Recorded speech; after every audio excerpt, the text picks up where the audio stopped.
Hello, this is Kevin Annett on December 1st, and I'd like to read to you a couple of reflections I wrote about events that happened to me this past week.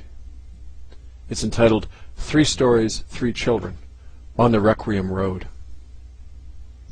The elderly native man stares at the white woman across the table of the Greasy Spoon in Kamloops, British Columbia, where they both wait for a bus. It is November 25th, 2010. His name is George. I lived my whole life on a reserve just south of Calgary, he says. As a young boy, I got taken to the Catholic residential school north of us. That's where I got all of these. The man lifts his shirt and reveals deep scars on his chest and arms. Another deep furrow runs across his head. But that wasn't the worst. It happened one night in winter, cold as hell and blowing hard. These 3 little girls from our reserve had all been raped by the head priest. The oldest girl was only 7. The others must have been 5 or 6. The eldest one said to the others they had to run away. They was just in little cotton nightgowns, no shoes or nothing. But they escaped and ran off into that blizzard. The man looks down and shakes his head. They didn't get more than a mile. I was on the search team that found them. All 3 of them were still holding each other's little hands, lying face down in the snow. When we reached him, the priest, the guy who had raped them, got all mad and started cursing like he was mad at them. That's when I saw the oldest girl start moving. She weren't dead. But when the priest saw her move, she told me to just leave her there. He turned away from her and left her there, dying in the snow. The man is about to continue when his bus arrives. I couldn't leave her there, he begins. He turns to his wife, who has sat next to him the entire time, nodding sadly. We gotta go, he says to the white woman. Far to the west, a day later, William Coombs shuffles into the Ovaltine Cafe on Vancouver's Hastings Street, Skid Row, with his few belongings stuffed in a backpack. He nods and smiles at me, for we haven't seen each other in weeks.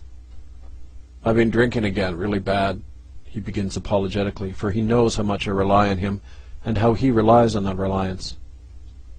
The memories again? I ask. Yeah, but it's like, now I ain't got nowhere to talk about it. Not now, with your radio show gone. That was the way I got by, talking on the show. I nod, remembering with more than anger how his lifeline was severed so brutally. I say quickly, I've got a new show, a blog radio program. You have to come on it. He looks at me wearily, then reaches into his bag and extracts a nearly empty bottle and swigs from it. We let the minutes tick by, hoping for something. Finally, William says, Remember when the Queen came to our school? How she took away those 10 kids? Yeah, I checked on that. She was definitely in B.C. in the fall of '64. I remember their names, some of them, the boys. I pull out my notepad. There was Harvey and Ralph Parker, Métis boys from Lytton. They were in the group taken away by the Queen and Philip after the picnic at Dead Man's Creek. 5 other boys went, and 3 girls. They were all in the smart group in school. The 10 children were never seen again. You remember anything else, William? I asked. He nods sadly. George Adolph and Ralph Arnoux, they were with me that day. They saw the kids taken away, and how she made 'em all kiss her foot. What? The Queen had on these white gloves, and she put out her foot and told all those 10 kids they had to kiss it. They all did. William shuddered and started coughing. I started talking about it the next day in school, said it wasn't right. Then the nun told me if I said anything against the Queen, I'd get killed for it. I stopped jotting notes and looked at him carefully. There's more, isn't there? The man nodded. I seen Brother Murphy throw that epileptic boy off the fire escape 3 stories up. Murphy did that to a bunch of kids. How many? William screws up his eyes and stutters. Happen all the time. I'd say 15, 20. He killed that many kids? Sure. Nobody survives that kind of fall. Murphy burned a few of them in the school furnace. I saw him do it once. William wouldn't eat anything that day. I managed to get some oatmeal into him, but he quickly threw it up into a urinal.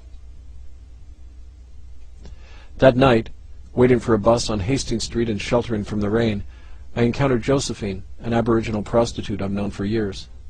Somehow, she's still alive, although tonight she was bleeding from a new wound to her forehead. Eduardo did it. I still owe him.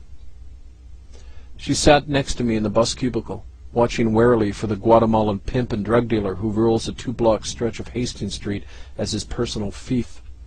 The cops don't go near him. Rumor has it that he used to be a political activist in his homeland. Now he murders people. Killed Francine by jumping on her head over at the Patricia, recounted Joe to me once years ago.